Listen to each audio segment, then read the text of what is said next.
আপনি একটু সামান্য ঠুনকো উজুহাত দিয়ে বলছেন, তাহলে এখন আমার জন্য ওই যে এটা আমাদের দেশের চেয়ারে নামাজ পড়ার মতো অবস্থা আর কি। আপনি যখন পারেন না, আপনার যখন অবস্থা খারাপ, আপনি রুকু সিজদা করতে গেলে মাজা, কোমর, মেরুদণ্ড ভেঙে যাওয়ার উপক্রম হয়, বা অভিজ্ঞ ডক্টর বলেছেন যে না আপনি নিয়মিত এরকম করলে আপনার স্থায়ীভাবে পঙ্গু হয়ে যেতে হবে, অন্য কোনো অসুবিধা হবে।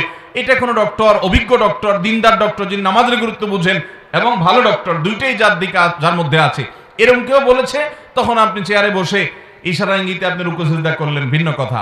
কিন্তু ওই যে আপনি শুনছেন যে ব্যক্তি পারে না, অপারগ, যে ব্যক্তি অসুস্থ, তার জন্য চেয়ারে বসে নামাজ পড়া জায়েজ আছে, এই মাসআলা শুনে আপনি কি করলেন?